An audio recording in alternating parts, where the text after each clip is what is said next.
Okay guys, this is News Now Preston. I am at the Madison Police Precinct. LDOF and Midwest are getting questioned by a lot of Metro officers. So I'm on the way.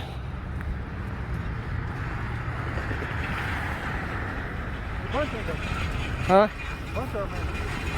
Yep.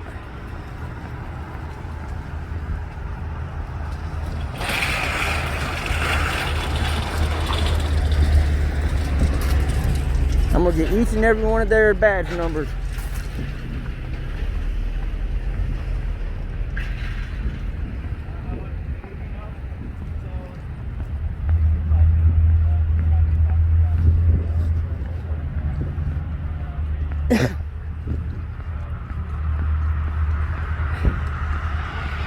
Okay guys, this is News Now Preston. Checking on my buddies over here.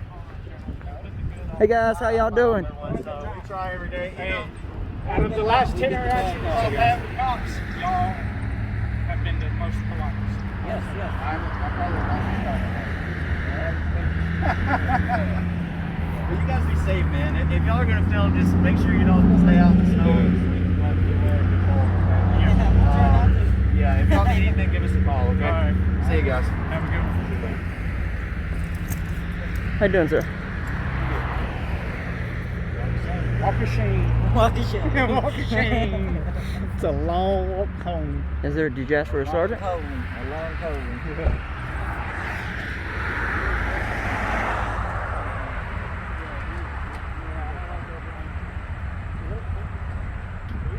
Yes, in my back pocket. All of them were good except for that one ticket. Which one? That one right there? That just left? No, the tall one right here. Hey, officer! Officer! The blonde-headed guy. I don't know what your name is. What's up, Williams? Hey, what's your name and badge number, guys? Ben Williams, 524985. Okay. I got them all. I know, but Are you? I got the okay, it's complaint Officer form. Mitchell 179599. That's our employee numbers. Okay, well, I knew y'all didn't do badge numbers, so I was just curious. We have a separate badge number, but I mean, your badge number is 391. 391? But it's not how we're tracked. Oh, Yeah. okay. It's still on You can, I mean, they are kept up, but like, if you were to if you try to like search for our badge number, you'd have to like get in touch with our supply, see who has our badge number. Well, yeah, I wouldn't do that. You know? No, I'm just saying. No, just because we don't really use it as our common like identification you guys because are- there's too many of you us guys and are we planning on recycle doing badges this, as well. So. Ask for employee numbers. Okay, and your name, sir? Badge number. Austin Bowles, 4686 is my Okay. I was just wondering, I just did a audit inside the precinct where the fingerprinting place is, and I got a complaint form, and they were cool. They said Yeah. we could video in there, Yeah. so I was just kind of wondering, was there a problem out here with my friends? No, what I was explaining to them, you know, any piece of key infrastructure in the city, if somebody's videotaping it, we just want to go speak with them and ensure that nothing nefarious is happening, Okay. right? Because those sites are vulnerable to attack. Just like, I mean, all we have to do is look back to December to see that that's evident. Oh, yeah, right? yeah, Because that's the true. AT&T attacks. Yeah, that's So, you know, maybe if somebody had caught that, I mean, we all work here, and we literally just started shift. So, you know, really, the last place you're going to run into a cop is usually at the police precinct after like 3 o'clock. That's true. That's Because true. we're all out on the street answering calls. So you guys hit it right at the perfect time where we were changing shift. But yeah, so that's the concern. So as long as it's not like it doesn't So seem y'all like they're didn't targeting. y'all didn't get a call for a suspicious person or anything like that. It was just. I think somebody just said there's some guys videotaping around the building. Let And, them know up there Okay. that we have the right to do what we're doing. See, there's where the disconnect comes. Yeah. with the The problem is civilians, every time we show up and they call y'all, And and that's they the didn't point. they didn't call us. Our supervisor didn't said, call "Hey, somebody said there's some people videotaping." the So. guy came to the front door, came out and pointed it at the That's officer in the, the car. and that's the point I was trying to make earlier. They are civilian employees, not law enforcement officers. They don't run trained in the law as we are. And yeah, that's something. But also, we're the ones they call, so they're not going to come over here and ask you guys what you're doing. You know what I'm saying? They're going to be like, well, we're right next to the police precinct. Let's go have the police go see what they're doing. Yeah. And that's reasonable because they're just being, you know, if But they're not educated or they're not. but suspicion is not a crime. I mean, is it a No. felony or misdemeanor, guys? I mean, it's not a crime. It's not felony or it's But suspicion is like enough for us to come and talk to. Okay. And we really, so I wouldn't say, so you have different like levels of evidence, you know, right? So you have reasonable suspicion, probable cause, preponderance of the evidence, beyond a reasonable doubt. So to detain somebody, you have to have reasonable suspicion of criminal activity afoot. So yes. we didn't even have that today. So Okay. like what my partner was saying, it's just unusual behavior. And it's something that's worthy of consideration because I said key infrastructure is vulnerable to attack, right? So we just want to make sure that it's not that kind of video, right? Okay. And just engage you guys in a friendly conversation. Okay, I got a question. They'll probably want to know. These two guys are here probably won't know the answer to this too. But if it's unusual activity, Right. with us being the way we are and what we're dressed and just civilians, but yet if we had like Channel 5 or Channel 4 standing here videoing, y'all won't say nothing to them. So what's unusual about what we're doing compared to what they're What's doing? the difference? Well, I think you answered. I mean, not to say. I think you might kind of answered your own question, right? I mean, people expect news. Yeah. And freedom of the press is a protected right as well. So, Hey, sir, can I get your name and badge number, sir? Sir, I want your name about it. Officer Gann. That's My something badge Gann. number is 400-1093. Gann. Yes, sir. Okay, thank you. Yes, doing it sir. as well, but well, I mean, a lot of auditors probably wants to know the answer to that question. That's the reason why I asked that. Well, so I'll counter you with this: if you see a unmarked car with blue lights on it pulling somebody over, you're probably going to look a lot harder at that traffic stop than if you see a marked police car, right? True. Because you're like, oh, that's a marked police car. He's conducting a traffic stop. I understand that. That's normal to me. And the people's brains process that like they just drop it. All right, that's what that was. That was a traffic stop. Oh, okay. But I've worked wrecks where it's an unmarked car conducting a traffic stop, right? Because they witnessed a drug deal or something like that. And I worked a wreck that happened because people were like rubbernecking, to look and see, to watch the reaction. So I think it's just human nature. I don't know that it's like anybody coming after you guys. It's just unusual. And then, so if we saw a guy that was dressed up like Channel 4, right? But he didn't really look the part. It looked like maybe he might just be new on the job, or he didn't go do his dry cleaning or whatever. But if he didn't look the part of a News Channel 4, News Channel 5, videographer, then somebody would probably call Have y'all ever had anybody come out here and like surveillance the place, like and with an intent that y'all proved was going to do something? I don't think so, but I don't. But that doesn't mean that we shouldn't. I mean, I think we've had a good interaction with you guys. No, yeah. Oh, y'all have. I've watched a bunch of videos where y'all are pretty good. I've got some on my channel where I've actually talked to a couple of sergeants, and they've told me they're glad I'm doing this because I've helped them solve some crimes by what I've caught on my camera. Yeah. And they're like, we need more people like y'all out like this. But he was like, we need more people to do stuff like this to help us. Yeah, And that's all we're doing. We're just trying to help y'all. We're not trying to harm y'all. Guys get offended for no reason, just because they're not used to it. Right. And it's like that metaphor I used about somebody getting struck in the face for the first time. Right. If you've never been punched in the face, you probably don't, unless you've trained, you're probably going to react very poorly to that interaction. True. I've trained, we have a very thorough training academy here. We do a very thorough job training our officers on the street with field training officers, with me and Officer Williams. That's what we do. Are y'all FTOs? We are. Oh, okay. Yes, sir. Cool. So I know the little short, blonde-headed FTO. She usually works the South Precinct. I cannot think of what her I know name who is. you're talking about. But she's kind of stout, but Yeah. she's got the short blonde hair. I can't think of her last name right now, but I know who you're talking about. Yeah. I've interacted with her with a bunch on the South Side. Yeah. So I mean, I don't mind it. I think it's great. Again, we're just being prudent, I think, and like I told them, that's what we pay taxes for. Yeah, right? exactly. That's the kind of activity that tax-paying citizens and travelers of Nashville expect from their officers. And you'd be surprised that I'm like, look, man, you pay me to be a nosy cop. I'm just out here asking questions. People are like, See, I understand, yeah, that's kind of like I said, true. I understand That's you kind coming of out true. and making contact. Yeah. But there are some that come out and do more than that. They detain kind of you. demand stuff. They detain you, threaten to arrest you. Our point is to trespass show you from the everybody property. that- Yeah. Our point is to show you Simply, guys that we're you on a guys solid. work for the public. Yeah.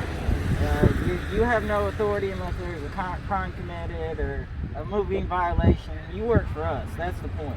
Right. And right now your display is doing really great right now.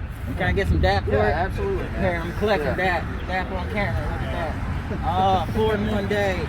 I had what he's talking about. I had an incident at a Walmart in Hamilton, Nolensville Road one day, Okay. where technically I can record inside Walmart my transaction. Anything I want, I can record. So they had a problem. I want to give this officer Swindle a good bumps hands up. He handled his job extremely well. He went in there and he told them that I do have the right to record in here. Right. The reason why they called him is because, like you said, somebody said it was suspicious that somebody's walking around with a video camera. Right. So when he came out, he explained to me that they said, well, they asked me to leave because it was kind of upsetting the customers, which is understandable, and so I left. Yeah. But I wanted to give him props out. He was really good. Last night, there was a wreck down on Murfreesboro Road, and he happened to be responding to it. Yeah. And I gave him a thumbs up, a handshake, and everything. Yeah. So y'all do some good jobs here. I don't have no problem with Metro here. The security that they got contracted over there got butthurt because I got out of the car and started filming. He was like, "Who you with?" I was like, "I'm independent." Yeah. And then he tried to go and ask the officer to tell me to leave. Yeah. That guy said, "No, he's an idiot. Can't do shit about it. Yeah. Let him film." Yeah, and there was man. what he's talking about. We was at a shooting down on Burning Tree, and that was 2 days some ago, of the security guard that works the apartment complex, they were like, "You need to leave. You need to leave." I'm like, "No, I don't." So he went over there and he asked the officer to ask us to leave, and then that's when he said that we have the right to do that. Yeah. So I give y'all props on all that. Y'all are perfect on y'all's First Amendment rights with us. Y'all are really good on that. Yeah, and I think it's because, we train for it and we have, good expectations, and we feel like, we work for the citizens of Nashville. That's what we're out here doing. So I'm here for it. You know what I'm saying? Like, I'm here on the city's dollar, so, I don't have to violate anybody's rights. I don't have to make up crimes. You know what I'm saying? There's plenty of crime out here that I can real crime that I can go deal with. I don't need to make stuff up. Yeah. So, This guy gets an A+, guys. This guy gets an A+. Yeah, man. So we've got good training. I mean, we're just trying to, we're just being prudent. And I appreciate you guys' interaction. I was joking with them. I was like, I know you guys don't want to show me your IDs, do you? But that's You can articulate a crime. no, of course not. But that's Or a threat of being arrested, then we will. But other than that, no. Yeah. So and that's just how we communicate. So I think some officers don't. We're all creatures of habit. So we get in the habit of asking certain questions, and mostly what we deal with are crimes. So we're used to going into the interaction with that in mind. So a lot of our habits get built around those kind of interactions. And so when you have one that's not a non-criminal interaction, if you're not used to it, or you haven't trained for it, or you haven't thought about it, because that's a big part of police work.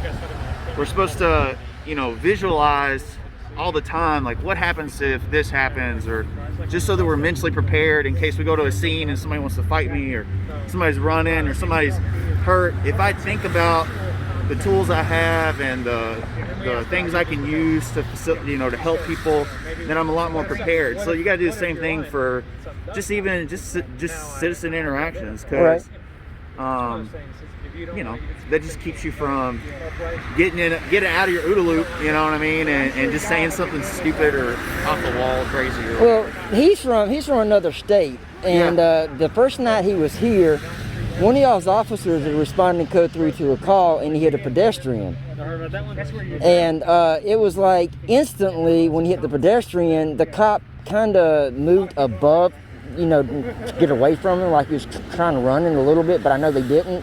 Yeah. But then immediately I filmed my camera to make sure both the officer and the pedestrian was okay. That was a shit show.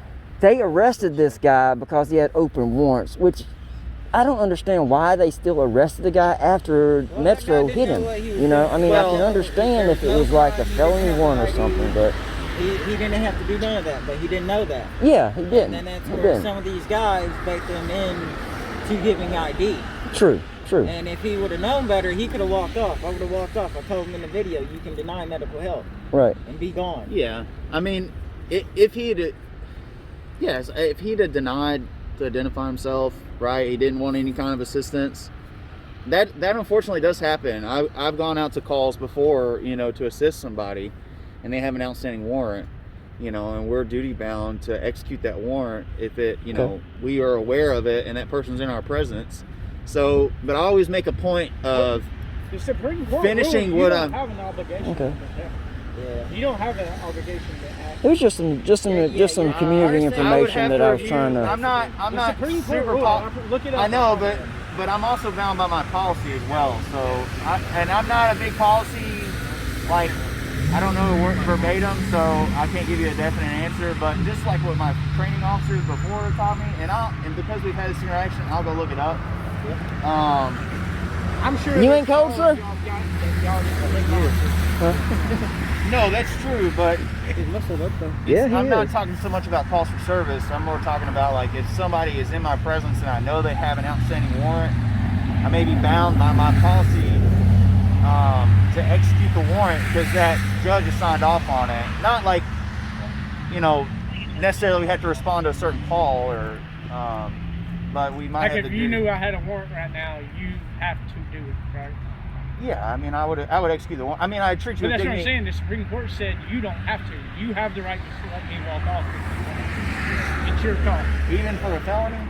I don't know about a felony. Yeah, It didn't I state. know, It just said you didn't have the duty to. I'm sure there's a gray area that I don't have the best answers for, and if I had them, I'd give them to you. But I think that's probably best practice. Also, you can take extenuating circumstances into, you know, I've had guys and I found out later they had a warrant. I didn't go chase them down on a dog hunt, you know. Yeah. So it just so happened that way. But We've had some of y'all's sergeants out and about when we record them and everything. They actually compliment on us for it because y'all don't get that much, you know, notice. yeah, Y'all don't get showed much.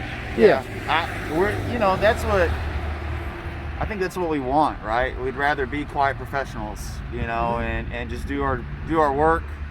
You know, I appreciate people's gratitude, and I appreciate, you know, being cast in a good light because I try to do a good job every day, right? But I don't need that to be an officer. You know what I'm saying? I get paid and I get gratification for doing my job and doing it well. So Okay.